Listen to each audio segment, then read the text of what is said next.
Bonjour à toutes et à tous, petite vidéo dans la prolongation des précédentes, en vue d'un immense rassemblement d'êtres humains conscients pour faire advenir un nouveau paradigme qui soit souhaitable, soutenable et durable et qui offre aux prochaines générations un monde respirable. Aujourd'hui, je vais parler de faire passer l'égalité en droit, la dignité humaine et le bien commun de tous avant toute croyance, toute doctrine ou toute idéologie. Effectivement, beaucoup de minorités se comportent comme des petits dictateurs et souhaiteraient imposer au plus grand nombre leurs croyances, leurs doctrines et leur idéologie en la brandissant comme une vérité absolue à laquelle tout le monde devrait se soumettre Il y en a marre de tous ces petits potentats, ces petits dictateurs en herbe, qui souhaiteraient être califes à la place du calife, qui finalement ne sont pas pour abolir un pouvoir tyrannique oligarchique qui contrôle l'ensemble des populations au nom d'une doctrine mortifère, mais qui souhaiteraient prendre leur place et remplacer une doctrine mortifère, absolutiste et dictatoriale par une autre, c'est-à-dire par la leur. Ils ne souhaitent pas l'égalité, la justice et la dignité entre tous, ils souhaitent devenir à leur tour, ils veulent passer du statut de victime à bourreau. Et vous connaissez pour beaucoup d'entre vous, je pense, ce cercle vicieux, ce triangle de Cartman, bourreau, victime, sauveur. Certains, et d'ailleurs les victimes qui s'organisent en sauveurs pour devenir à leur tour des bourreaux, vont souvent, comme je le disais, brandir des idéologies, des croyances, des doctrines, en veux-tu, en voilà, des gauchistes, des droitards, des religieux, des idéologies en tout genre, absolutistes, qui serait la seule solution, la seule vérité absolue à laquelle tous les êtres humains devraient se soumettre, comme s'il n'y avait pas autant d'êtres humains et de singularités et de façons de percevoir les choses qui existent,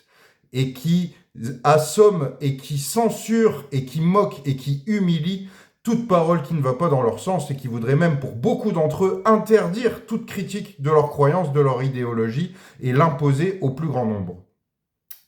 Donc beaucoup de minorités qui se prétendent résistantes, militantes ou dissidentes et qui finalement ne font que reproduire tous les maux qui s'abattent sur nous depuis bien trop longtemps maintenant. Mon objectif et de ceux qui officient à mes côtés, et nous sommes nombreux, et je ne suis pas un leader, et je ne suis pas un chef, et je ne prends pas les décisions par moi-même. Nous sommes bien dans une concertation, dans une intelligence collective, où chacun est libre de ses actions, mais nous avons un cap commun. Ce cap commun, il est simple, c'est de faire passer l'égalité en droit entre tous les êtres humains et tous les citoyens, acteurs dans la cité, leur dignité humaine et le bien commun de tous avant, je le dis et je le martèle, toute doctrine, croyance ou idéologie, quelle qu'elle soit politique, qu'elle soit religieuse, tout ce qui est brandi comme une vérité absolue, tout ce qui ne devrait pas être critiqué, tout ce qui ne devrait pas être attaqué quand ces doctrines se révèlent être dangereuses et prôner des choses absolument morbides, horribles et dégradantes pour la dignité humaine, justement.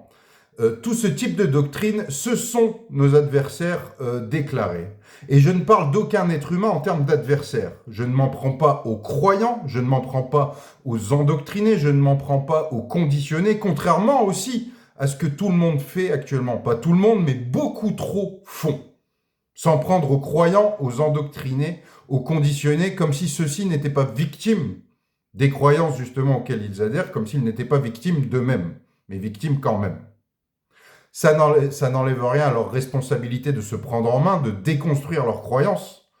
et d'arriver vers beaucoup plus de rationalité, de logique et de bon sens, mais il ne faut pas s'en prendre aux êtres humains, quels qu'ils soient, et accorder la liberté de conscience, la liberté d'expression et la liberté de croire ou de ne pas croire à chacun d'entre eux. En tout cas, si nous souhaitons faire front commun, à terme, faire un front commun pour pouvoir nous unir et pouvoir se défaire de cette tyrannie oligarchique mondialisée, dont de nombreuses catastrophes découlent, aux conséquences multiples,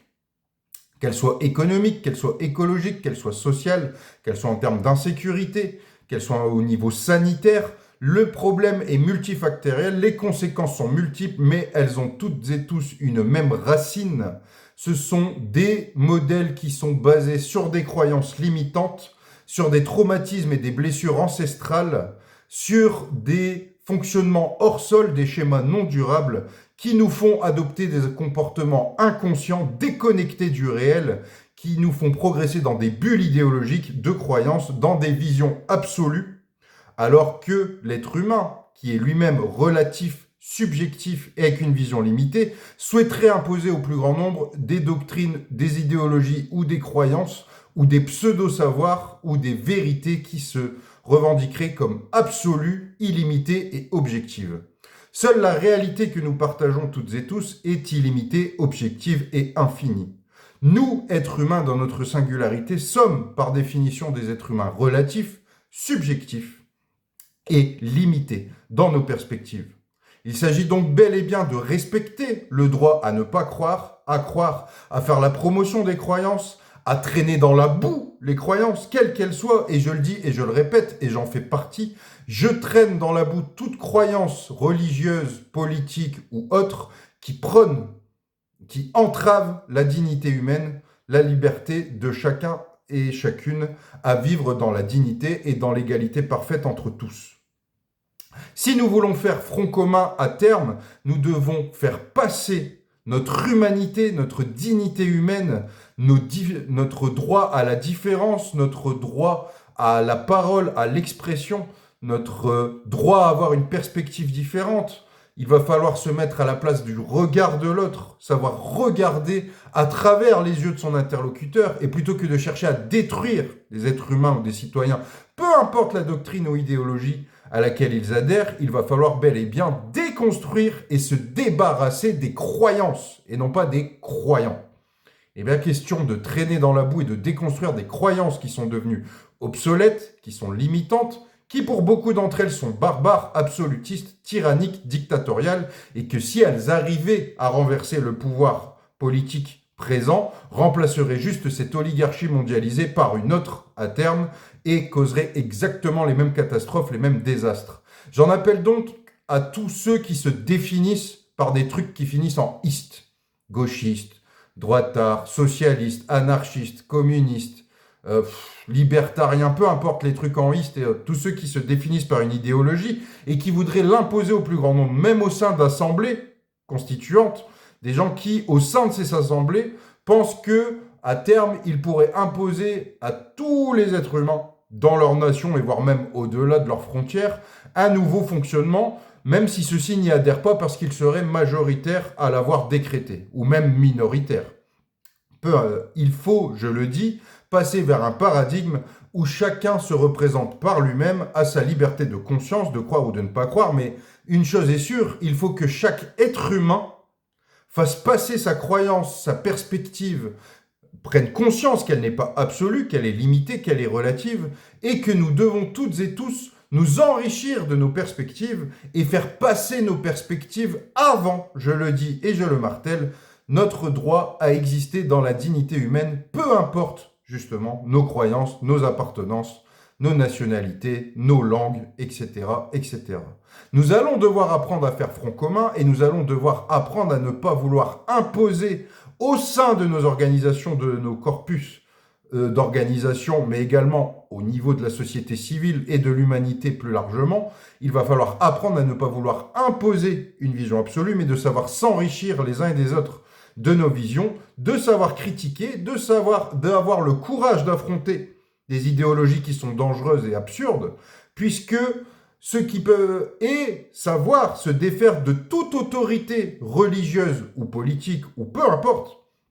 tous ceux qui se prétendent d'une autorité et qui veulent imposer des lois au nom de cette autorité, au nom d'une doctrine ou d'une idéologie, il va falloir se défaire de tout ce processus. Ce que je dis là est absolument énorme, n'est jamais arrivé dans l'histoire de l'humanité, et il y a toujours eu une minorité d'individus qui, se passant le flambeau, se massacrant eux aussi les uns les autres, et prenant le pouvoir de flambeau en flambeau, nous ont toujours réduits à une forme de servitude, de servage, à un monde marchand où l'être humain lui-même est une marchandise et où une minorité impose donc une nouvelle doctrine dans la continuité de la précédente. Finalement, ce sont toujours les mêmes ressorts. Et nous nous retrouvons toujours dans des sociétés par hiérarchisation pyramidale, où c'est les inégalités sociales et économiques qui règnent, où l'environnement n'est pas respecté, et où on a toujours une petite minorité oligarchique tyrannique qui martyrise tous les autres, et tous les autres se laissent martyriser par servitude volontaire parce qu'ils adhèrent eux-mêmes à cette doctrine et idéologie. La racine du problème provient donc de la déconstruction même de ces croyances qui se veulent absolues, de ces doctrines ou de ces pseudo-savoirs, ces pseudo-sachants, et de savoir faire front commun en tant qu'être humain, tout simplement, préservant la dignité humaine, le bien commun de tous, et le vivant en général, et en le faisant passer avant toute perspective, toute croyance ou toute idéologie. Ce processus, nous l'entamons bien évidemment sur les réseaux sociaux, nous le faisons sur le terrain, nous nous confrontons à tout type d'obscurantisme, identitarisme, sectarisme. Tout, je dis souvent quand ça finit par isme, c'est souvent pas terrible. Nous nous opposons bien évidemment à toute croyance ou idéologie, tout en, bien sûr, communiquant et en échangeant avec ceux qui adhèrent à ces doctrines et idéologies, puisque comment déconstruire ces croyances et ces doctrines sans se confronter verbalement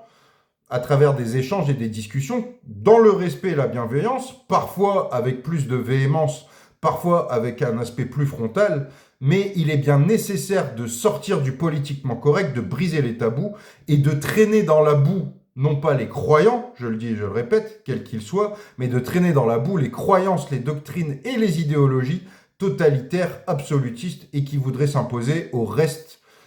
du monde en tant que solution dans ces temps ô combien difficiles. Quitter un dogme pour en rejoindre un autre ne va faire que nous reproduire un système totalitaire qui va écraser l'ensemble des individus une fois de plus, et qui sera potentiellement même encore pire que le précédent. Je vous remercie à toutes et à tous, je vous invite à méditer sur ces paroles. Si ce que je dis vous ne convient pas, vous pouvez très bien l'ignorer, vous pouvez très bien l'attaquer également, vous avez le droit de critiquer ou d'attaquer les propos que je viens de tenir, vous pouvez y adhérer, vous pouvez vous en foutre, vous pouvez même argumenter contre les arguments que je viens d'exposer. En tout cas, l'objectif du dernier rempart est à terme de créer une grande coalition populaire d'êtres humains qui sauront mettre leurs croyances, leurs perspectives, leurs idéologies et leurs solutions pseudo-miracles après la dignité humaine, la liberté de conscience, la liberté d'expression, l'égalité en droit, le droit à chacun de jouir librement de son existence sur cette terre. Tous ceux qui seront en capacité de mettre leur doctrine et leur idéologie après ça feront partie de cette coalition populaire immense, sans hiérarchie, sans leader, sans chef, pour faire un front commun et pour rayonner et pour vibrer autrement et pour faire advenir par contamination du verbe et énergétique un nouveau paradigme. Merci à toutes et à tous et je vous dis à très bientôt sur les réseaux sociaux et sur le terrain. On lâche rien.